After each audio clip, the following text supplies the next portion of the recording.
2014, devastating floods struck South Africa's Mapungubwe National Park. What was once solid ground turned into treacherous mud. Rivers overflowed. Roads vanished beneath the surge.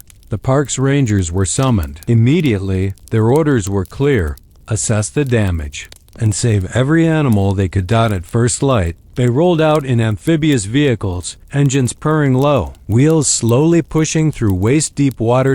Rain still clung to the clouds.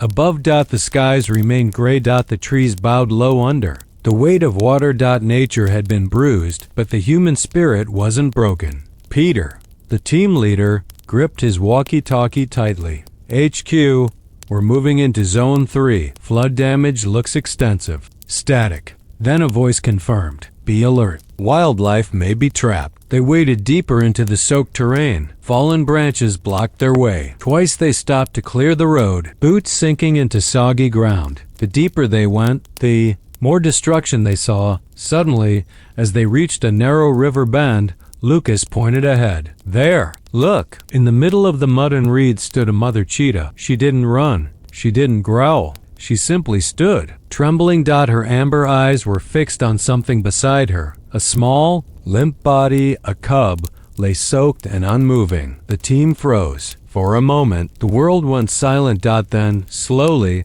they turned off the engine. No sudden moves. No loud noises. Only soft ripples in the water as two rescuers, Johan and Lucas, stepped forward, hands raised, showing peace. The mother cheetah gave a low, aching moan. Her body tensed, but she didn't flee. Hope shimmered in her eyes, fragile like glass. Johan knelt beside the cub. No movement. He pressed a hand gently to its chest. Faint heartbeat. He called out. Lucas rushed forward with the medical kit, a portable respirator, wet fur, shallow breath, silent lungs. Johan began chest COMPR SSIONs. Lucas gave breaths through the tube, trying to push air into collapsed lungs. Peter stood by, whispering into the walkie-talkie, attempting resuscitation. Situation critical. The mother cheetah took a step closer. She didn't snarl. She didn't run. She watched. Waited. Trusted. Then a twitch.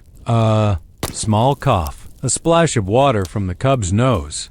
And a tiny, gasping breath. The team gasped. Peter shouted, "We got him. He's breathing." Mother let out a long, sharp cry, raw and wild.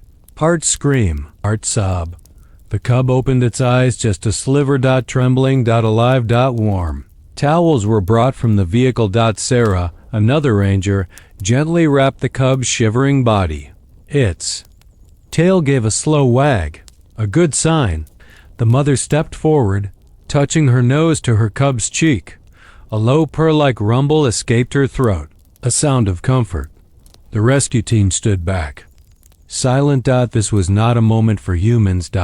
It was a reunion between souls. Yet the wind still howled. The air was still cold. They couldn't stop now. Keep him warm. Johan whispered. Sarah added a scarf. Lucas checked the cub's legs. A few scratches, minor but dangerous if untreated. He cleaned the wounds, applied ointment, and bandaged them carefully. The mother did not protest. She watched with calm eyes, every fiber of her being focused on her baby. The rain had finally stopped. Sunlight peeked through distant clouds. Birdsong returned, timid but hopeful. Sarah turned to Peter. Should we bring the cub back to base? Peter thought for a moment. No.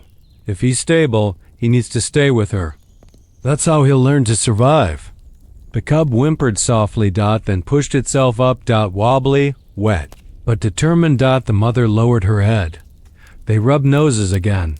A soft moment, private, yet shared by all. Final checks were made. Warmth. Breath. Heartbeat. No.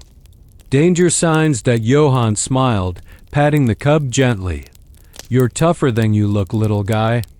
Before they let them go, Sarah and Lucas gave one last careful dry. Every clump of mud was wiped away. A final antibiotic was applied. The cub blinked, then looked up at each of them, one by one. Grateful. The mother stood tall again. Proud. Still. Wet from the storm, but dignified. She bowed her head toward the rangers, just once, then turned.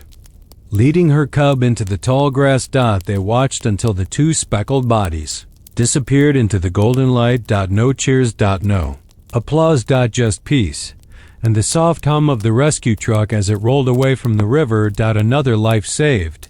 Another bond protected. And another morning in the wild where kindness met instinct, and the world grew a little brighter. Thank you for watching. If this story touched your heart, please like and subscribe. It helps us continue to bring you real stories of hope, love, and nature's silent heroes.